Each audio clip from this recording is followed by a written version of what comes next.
Il y a quelques facteurs que je suis de près. Ce sont l'activité économique des États-Unis et les importations de la Chine qui nous surprennent ces derniers temps. Artem Konchin, Открытие Capital.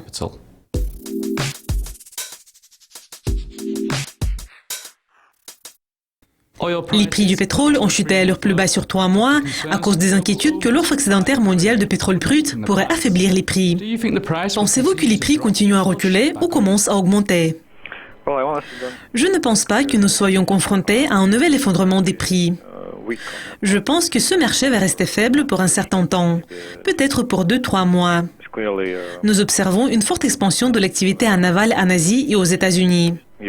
La demande est forte, mais l'offre semble être encore plus forte. Nous devons comprendre que cette hausse a un caractère saisonnier. Et d'ici la fin de l'année, nous allons probablement voir une sorte de reprise. Les bénéfices de BP ont reculé en raison de la baisse des prix du pétrole et de l'affaiblissement des données sur le raffinage du pétrole. Qu'est-ce qui a contribué à cette baisse des bénéfices? Et est-ce que d'autres grandes compagnies pétrolières seront confrontées au même problème? Dans le contexte des niveaux de prix actuels, les compagnies pétrolières ne peuvent vraiment pas générer des gains importants dans le secteur en amont. Donc, si le prix moyen est près de 45 ou même près de $50 le baril, les sociétés du secteur en amont, telles que BP, connaissent des difficultés.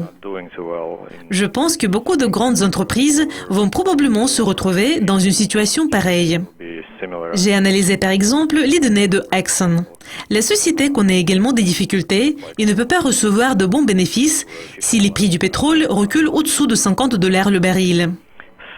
Donc je pense que nous pouvons voir des baisses pareilles dans les bénéfices des autres entreprises. La majorité des actifs des entreprises connaissent un environnement de coûts plus élevé, même s'il s'agit des actifs traditionnels. Et le pétrole de schiste a évidemment besoin des niveaux de prix encore plus élevés pour être rentable. Dans le secteur en aval, les entreprises peuvent quand même gagner un peu d'argent. Et moi, personnellement, j'ai l'impression que les marges ont été assez fortes au premier semestre de cette année. Mais nous avons vu que les situations avaient changé au deuxième trimestre et les bénéfices des entreprises sont assez faibles pour le moment. Donc, ces entreprises témoignent probablement de l'état actuel de toute l'industrie. Et quels indicateurs clés pourraient influencer les prix du pétrole d'ici la fin de l'année? Il y a quelques facteurs que je suis de près. Ce sont l'activité économique des États-Unis et les importations de la Chine, qui nous surprend ces derniers temps. Au début de cette année, elle nous a beaucoup surpris par le rythme de croissance de ses réserves stratégiques et des raffineries indépendantes.